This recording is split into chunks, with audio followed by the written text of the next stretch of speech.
Her boss's voice cracked through the phone like a blade tearing skin. "Get to your wife's office, now." No explanation, just raw panic. I drove downtown with my pulse locked in my throat. The city blurred, headlights smeared into streaks, horns faded beneath the ringing in my ears. When I arrived, police cars painted the building in red and blue. Officers crowded the lobby, their radios hissing static. One of her colleagues found me on the sidewalk. She was shaking, eyes wet. "Don't go upstairs," she whispered, clutching my arm. "Your wife, just don't." I didn't listen. I pushed past uniforms, ignoring their commands, forcing my way up the stairwell 2 steps at a time. Something in me already knew, and yet nothing prepared me for what I saw when I reached her office. The door was ajar, yellow crime scene tape waiting to be stretched across it. I stepped inside before anyone could stop me. Her desk was overturned, papers scattered across the floor. Her purse lay split open, contents spilled like organs. And there, on the carpet, 2 coffee mugs, toppled and empty, as if they had been shared in secrecy. But it wasn't the chaos that froze me, it was the silence. She wasn't there. Neither was he. The detective's eyes narrowed when he caught me.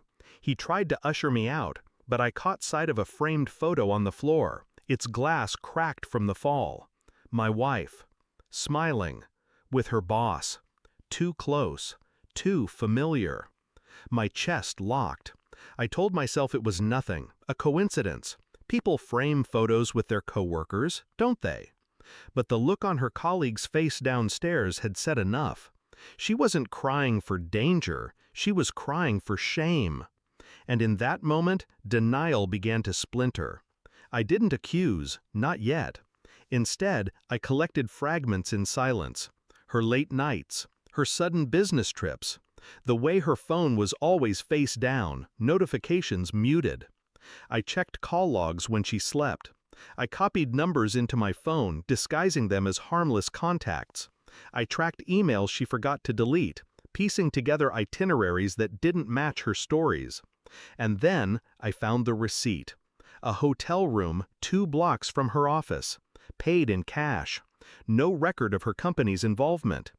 The rage inside me was volcanic, but I forced it underground.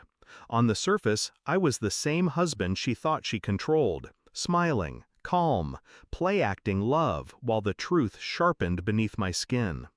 I ordered a DNA test, quietly, efficiently, on our daughter's toothbrush and mine.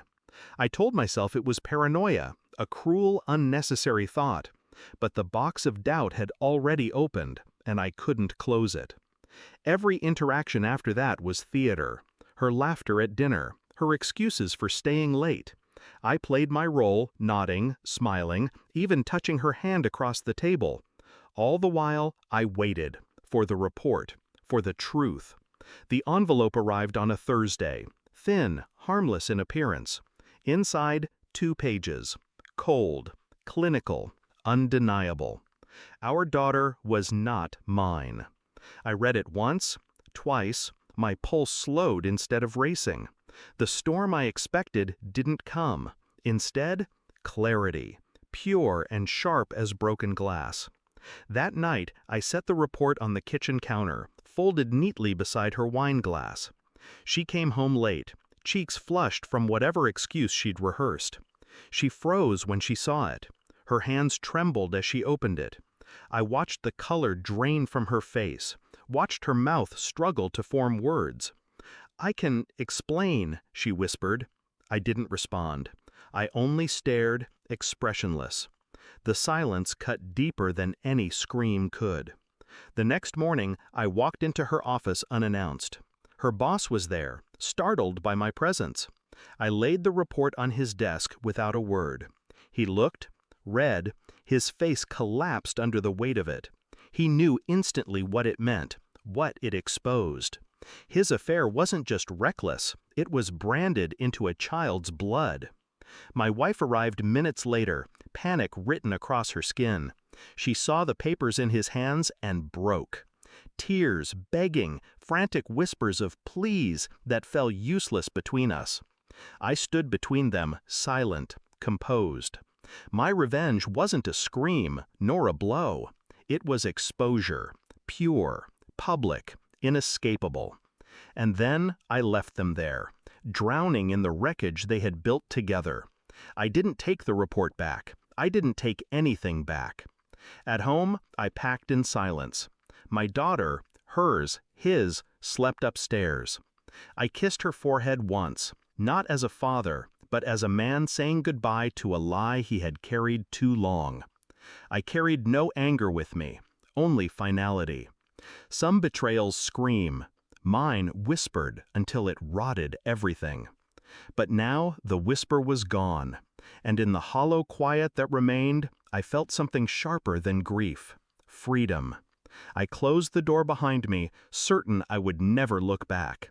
Because some truths don't break you, they unchain you. Thanks for watching. Don't forget to like, share, and comment. Subscribe now to Cheating Stories Insight World for more amazing stories.